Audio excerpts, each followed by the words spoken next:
One small step for man, one giant leap for mankind. T-minus 10, 9, 8, Ground control 6, to Major 2, Tom.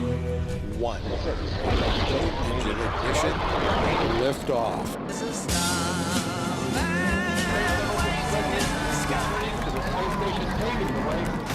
Billionaire Elon Musk's latest SpaceX launch has ushered in a new frontier, introducing privatized space travel. It's inspiring another look at what's possible in our cosmos. Stars, galaxies, black holes, and our never-ending search for life beyond planet Earth. Mysteries abound beyond our sun and moon. Today on Context, a NASA scientist, an American astronaut, and the director of the Vatican Observatory. An out-of-this-world experience up next. I'm Sheldon Neal. And I'm Molly Thomas, and this is Context. Did you know that the Pope has his own astronomer? Yes, there is someone asking Earth's existential questions in the highest Catholic faith circles. Stick around for Guy Consolmagno. A view from beyond. NASA astronaut Colonel Jeffrey Williams shares how his spacewalk impacts his faith walk. And imagine leaving everything you know to colonize the red planet. Here's the catch, though. You can't ever come back. Mars One shortlisted Canadian candidate Karen Cumming is on the show. Finally, with all the hype around space in the U.S., are Canadian rockets ready to roar? Andreas Marquis from the UFT Aerospace team is here with who's first and who's last. A new era of space travel is upon us, and it's being led by non-traditional players, multinational corporations, and billionaires. Molly Thomas kicks off our coverage with the launch that changed the space game. 3, 2, 1. It's a moment that will live on in U.S. astronomical history. SpaceX's Falcon Heavy rocket is really science meets Star Wars meets Silicon Valley. It's the biggest rocket in the world by far. It's like the first time something exciting has happened in rocket launch in a very long time. Big and powerful are only a few factors when you understand the gravitas of this particular launch. SpaceX is the brainchild of billionaire Elon Musk, who saw an opportunity. Because of declining federal funds to NASA, the product architect of the electric Tesla worked with the space agency to develop 2 rockets destined for Mars. The goal? To research, build, and launch advanced rockets and spacecraft into the universe beyond us, essentially privatizing space. It hasn't always been a breeze.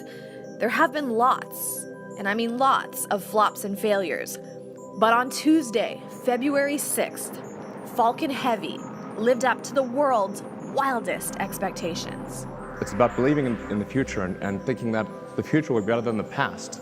And I can't think of anything more exciting than going out there and being among the stars. And this is no ordinary rocket. It is designed to be reusable. Like 2 synchronized divers at the Olympics, 2 of the 3 boosters returned to Earth as a perfect pair. The safe return means wildly expensive parts can now be recycled. And it can carry more than 140,000 pounds. In fact, you could strap 11 killer whales onto this bad boy, and its price tag of $90 million is drastically cheaper than any before it. Borrowing a page from the spaceman himself, David Bowie, Elon Musk's own Starman is floating somewhere in our expanding universe. The payload, or what was shot off into space, a red-hot Tesla with that dummy spaceman inside. I just wish that the universe had allowed David Bowie to live a couple years longer and see a Starman actually on the way to Mars with the music and art that David Bowie created. It's beautifully poetic. The sky is not the limit for Musk and SpaceX. The company plans to send cargo, like satellites, up into orbits within 6 months. And people have signed up for a ride in the rockets expected to be launched by the end of 2018. Whether the world is ready for it or not, this is a new age of space exploration. For context, I'm Molly Thomas in Toronto. I went outside the spaceship. Our job was to build Canada's huge Robot Arm, Canadarm2, took 2 spacewalks. And those 15 hours, which is 10 times around the world, were the most magnificent 15 hours of my entire life. Just an amazing, immensely personal way to see the whole world. As we explore space and innovation this week, we're wondering if Canada is able to keep up. Sheldon Neal now with that angle. When people think space leaders, the mighty US, Russia, or China may come to mind. But here in Canada, we've got some pretty spectacular space technologies of our own. Here to talk about that is Andreas Marquis. Let's dig right into this. We know Canada has had a significant impact on space ventures in the past with things like the Canadarm, but tell us about where Canada places within space travel right now. Give us that update. Okay, yeah, thanks a lot. So typically Canada has had its special niches in the space industry. We were one of the first countries to put a satellite up. We're great at radar imaging technology. We typically help with a lot of deep space missions and have had a great commitment to the astronaut program. But outside of those niches, Canada typically has not had a very strong presence, as we've thought, that's the business of other countries. That's too expensive. That's not worth our endeavors. At the moment, I know we have hardware that's going to help with the OSIRIS-REx mission about to visit an asteroid. And we're also helping with a few components going up on the future James Webb Space Telescope. And you talked about budget there. The Canadian Space Agency's budget is per capita 10 times less than NASA's, which hasn't really stopped us from participating in space exploration. What would happen, give us a dimension, if we increase this budget even a little bit? What new frontiers would open for us? Yeah, so that's the great thing. I mean, because we have such a limited budget, everybody's really fighting for their own piece of the pie. And the Canadian Space Agency doesn't really have the freedom or ability to really interface with the public or do as much as we would like to really get out there, get people excited about it. I can imagine a budget increase would not only push our astronaut program further and allow us to contribute more meaningful ways, more meaningfully to space research, but also open up the possibility of more investment in the private sector, may possibly a Canadian launch vehicle. Recently, I know there's been a lot of talk about that. Because yeah, essentially, this has been our biggest limiting factor. As you've said, the Canadian Space Agency receives about 10 times less per capita than the United States does. And there seems to be a ramp up nonetheless, though, in space tech, especially with the launch of SpaceX's Falcon Heavy. Where is Canada's SpaceX? Well, that's the thing. The Falcon Heavy and SpaceX is really it's an amazing product of ingenuity, determination, and the American venture capital market. I mean, doing a startup is very difficult, but having a space startup is incredibly difficult. And typically investors won't buy in until you have a proven product, which requires at least $100 million or more upfront funding. But with the global increase in small launchers, we've seen New Zealand recently put a small sat launcher into orbit.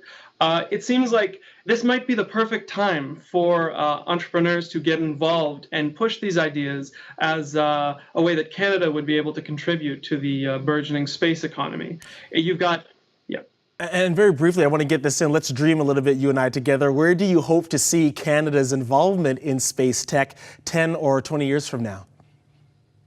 Well, something I would love to see is kind of a somewhat proportional increase in our budget to what the rest of the major spacefaring nations of the world are doing. I mean, a lot of people say, like, oh, this money could be spent so much better on healthcare or veterans affairs or problems we have right here on Earth. But what people don't realize is that in the US, NASA receives less than 1% of the national budget. In Canada, it's as we said, even less than that. And so this tiny fraction of budget, while being just a tiny drop in the budget and not increasing other programs significantly, can make a world of a difference for a space program, creating something that can really inspire youth, push the boundaries, and show people what a nation such as Canada is capable of doing. I'd love to see us having increasingly large presences in deep space exploration, low Earth orbit industries, sending astronauts to other planets.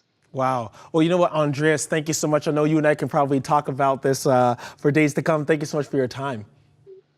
You're welcome. That was Andreas Marquis, Director of Rocketry at University of Toronto's Aerospace team. He joined me from Rimouski, Quebec.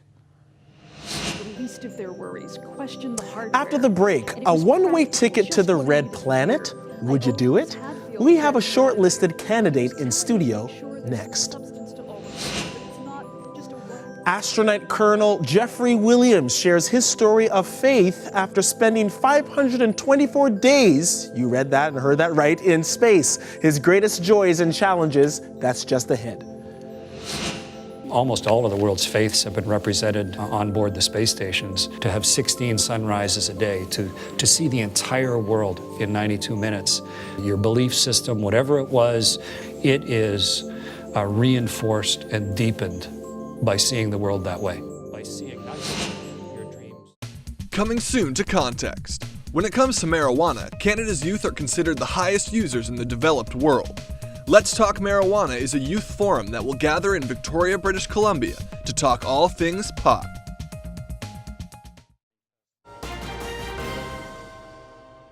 We may have different beliefs or different languages, different histories, but the commonality of the human experience trumps all of it. And it's an optimistic thing. It really makes me very optimistic for our species and for each other that eventually we'll figure out that we're all in this together and we're all riding on the same spaceship and we're all breathing out of the same bubble. We often think science and faith are at opposite spectrums, but here to explain how science and faith are compatible and what the universe tells us about God is Brother Guy Consolmagno, the official astronomer to the Pope and president of the Vatican Observatory Foundation. Let's jump right into this. Are we the only people in the universe? We don't know, but certainly our tradition talks about angels, talks about the stars themselves singing to the Lord in joy of their creation. So anything's possible. And as I said, sometimes people think of science and faith. There's no kind of coexisting that happens there. But how do they coexist? Give us insight about that, especially when we're asking questions about other life forms beyond our own and beyond Earth. We couldn't do science without faith. We have to believe in a physical universe that's real, that obeys laws, and that's worthy of study. A lot of religions don't believe that, but Christianity, Judaism, Islam all believe that because we have this book, Genesis, that says God created deliberately. Now, Genesis isn't a science book. Genesis is inviting us to come and look further to see how God actually made things. But that's why, really, science started in the universities that were started by the church. And that means that we're open to whatever the universe has to show us because God reveals himself in the things he created. Brother Guy, let me ask you this. How do we reconcile the Big Bang Theory and the creation account in Genesis? Oftentimes, that's a very touch point as the science and faith continues to wrestle out each other. How do we reconcile the two? It's trivial. My scripture tells me who made the universe. My science explains how he did it. Thomas Aquinas talks about primary and secondary causes. Religion talks about the primary, the science is secondary. You know, of course, that the fellow who came up with the Big Bang Theory was a Catholic priest, Georges Lemaitre. Wow. Well, and even when we're talking about wrestling those two topics, I mean, oftentimes, even now, more days we see there's a push for people to populate space and kind of go beyond our borders here. Why do you think there's such a passion to populate outside of our own borders here on Earth? And also, what would a moral code, even a faith-based code, look like as people push the boundaries of where we call home? You know, one of the assumptions we make about studying the universe is that the same physics operates here as elsewhere, the same chemistry would be the same here as Alpha Centauri. I'd have to assume the same ideas of right and wrong would also be true. And those are common to any creature that is aware of itself, aware of other people, aware of God, and free to choose whether or not to believe or not believe. That's the sign of the human soul, intellect and free will. Nothing about that would change. Of course, that's what makes science fiction possible. I need to ask this question. What does the universe reveal to us about God and the need for salvation? I often find personally, as people push into the universe and ask questions, it really reveals a deeper hunger for the eternal, something a little bit more spiritually within all of us. What are your thoughts on how it reveals of salvation? Well, first of all, the universe is beautiful. you've seen the images from the Hubble Space Telescope. None of them are ugly. At root, the universe is good. And when there is evil, it's because we as human beings have failed. Evil is not something created by God. It's the absence of a good that ought to be there.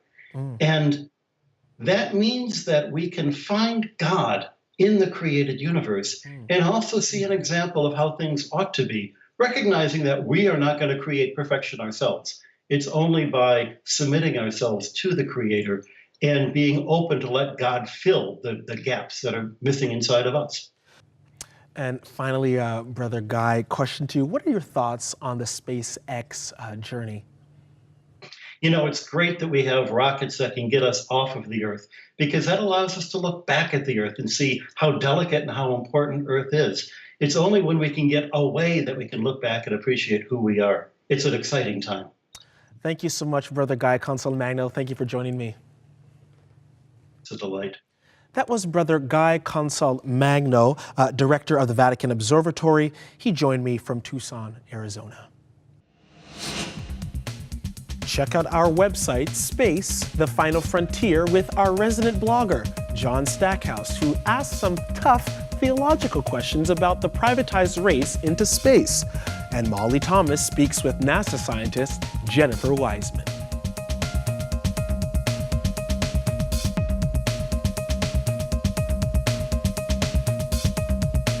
In our own solar system, we're finding out that the planets and their moons are very active. We recently found evidence of water plumes kind of erupting off the surface of the moon Europa around Jupiter, which is exciting because we think that's actually coming from an ocean underneath the ice on its crust. We're also finding things outside of our solar system now. We're seeing galaxies, hundreds of billions of stars and these other galaxies from billions of light years away. So it's really like a time machine looking very far back in time as well as in space. So there's just no end to the things we're discovering and learning. Most recently, there was a detection of something very bizarre called a gravitational wave. We didn't detect that with the Hubble Space Telescope, but what we did see with Hubble was the source of that gravitational wave, which was a pair of neutron stars that were merging together in another galaxy. These are very dense stellar remnants. So all kinds of exotic stuff.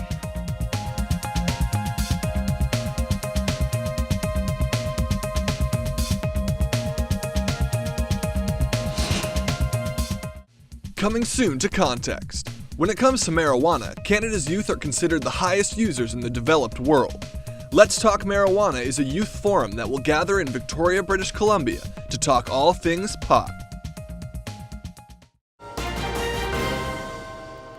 Our next guest has spent 534 days up in space. His last mission, a record-breaking one. Now, Colonel Jeffrey Williams is a NASA astronaut who shares about his life's adventures.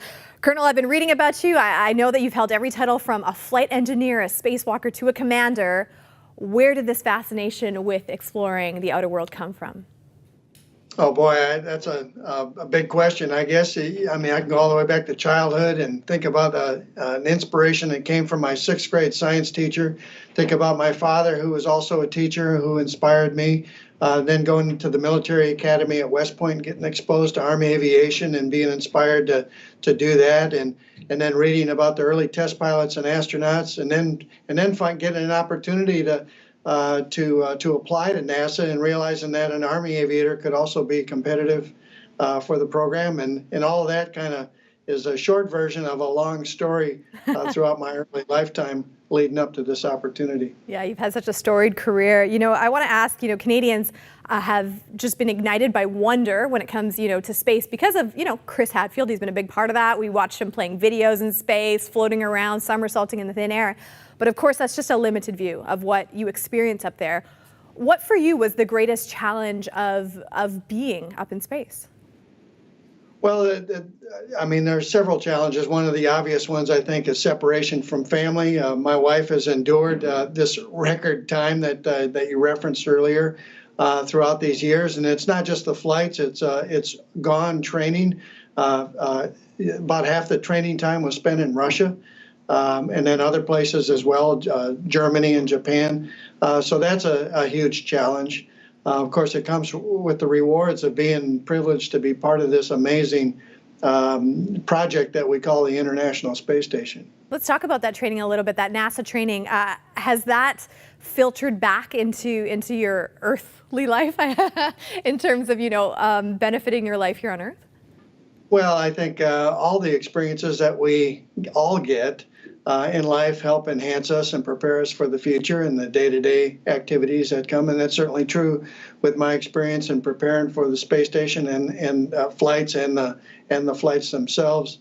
It just broadens your perspective, broadens your experience base, and you find that you can apply experiences to everyday's challenges. Colonel, as someone that has orbited the Earth, from above, do you see the world differently now?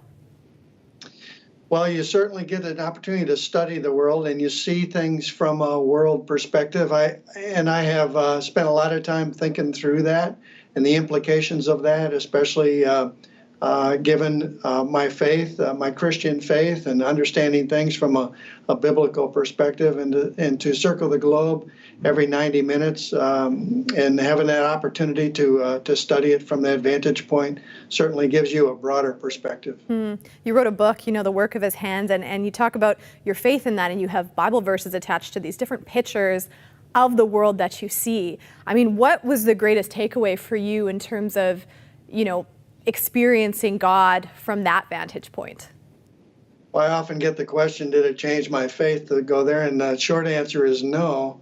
And I make the point that the faith is grounded not on the natural revelation of viewing the earth or things like that, but on his special revelation to the scripture. That's been a personal conviction of mine for many decades now.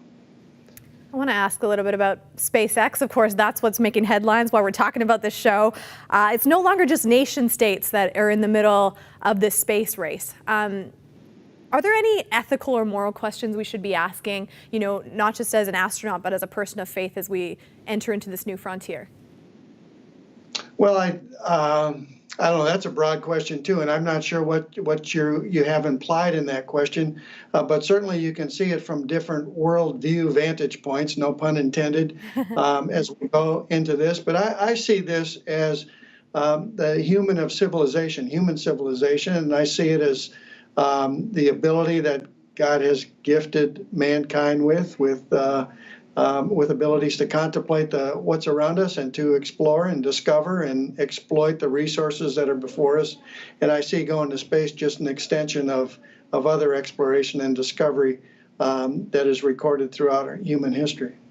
Colonel, it's not just astronauts that are going to space now. We have everyday people that are signing up for even one-way missions to places like Mars. We have a woman coming up on our show right away that's going to explain why she wants to do that. What would be your advice to these eager adventurers as someone that has explored the world beyond? Yeah, well, I always remind people when they think about going to colonize Mars or whatnot, which there's a lot of implied information in that word to colonize or whatnot. But one of the things that I point out is everything we need to sustain life, just the basic things, the air we breathe, the water we drink, the food, and the supply chain for food, and having all of those elements of the environment that we live in be sort of sustained over a long period of time, over many, or certainly over our lifetime. We have to take all that with us to go to the moon or to Mars or a place like that, because life can't be supported there. So we have to take it with us, and then we have to sustain that environment. That's going to take a lot of work, a lot of overhead, and a lot of redundancy in high-performance systems. A lot of work to go. A lot of work for you to do, too. That's right, yes. All right. Keeps us employed. Sorry, go ahead, Colonel. It keeps us employed. That's right, and we appreciate it. Colonel, thank you so much for your time today. Thank you. That was Colonel Jeffrey Williams. He has spent 534 days in space. The engineers can build us a spacecraft right now that will take us to Mars, but can they ensure that the people inside that spacecraft are going to be alive when they get there? The key elephant in the room is the lander. If you can't land on Mars, nothing else matters.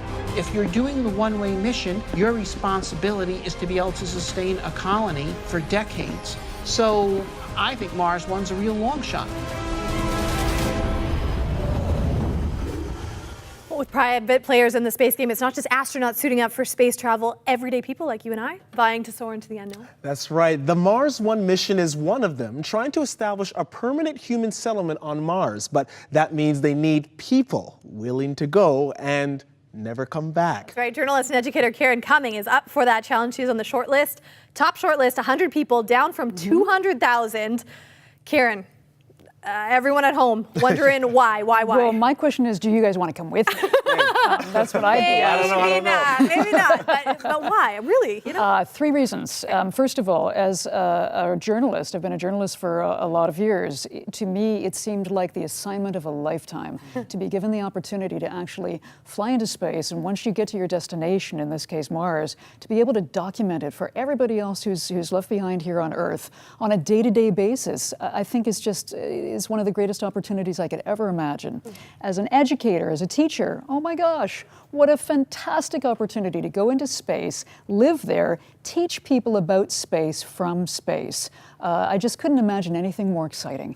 And I love to travel. I'm an adventurous person. I mean, really, could you tell me of any bigger adventure that you could possibly conceive of that would involve you going to another planet to create a brand new civilization from the ground up? I mean, just amazing to me. But I have to ask, you can never come back. How do you feel about your family, friends? How do they feel Well, about that's what this? everybody said when they first made the announcement of the 100. You know, how could you do this? Aren't you going to miss everything here on Earth? And the answer, of course, is yes. Of course, I'll miss all of my family, all of my friends here on Earth, all of the wonderful things that we have to enjoy here on Earth. Everything from red wine to chocolate to sunsets and sunrises and walking on the beach.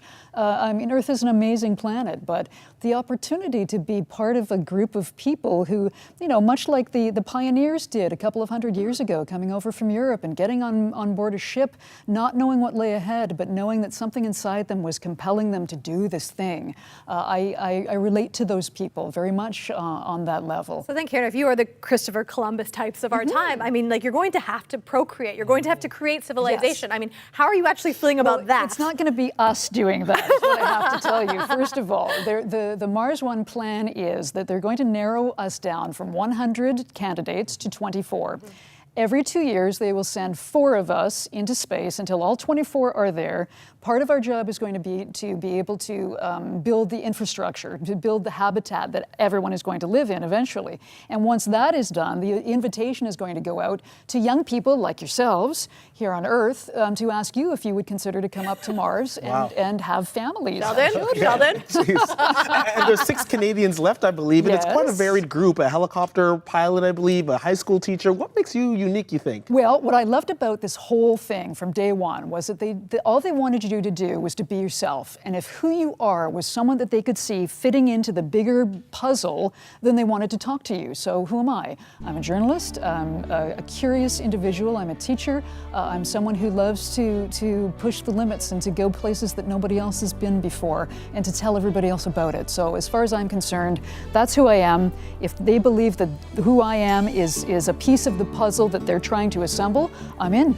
Well, we're fascinated for you. Yeah. Thank you so much for spending your time with us. It's been a lot of fun. Thanks a lot. Yeah. Well, listen, we're always trying to explore the big questions here on Context, our purpose, venture to the unknown, why are we here? A lot to consider. That's right. We got so much on our Facebook page, on our website, contextwithlorna.com. Make sure you tune in. Lorna is back next week. That's right. She's back again, but for now, have a great night. Okay. See you, Karen.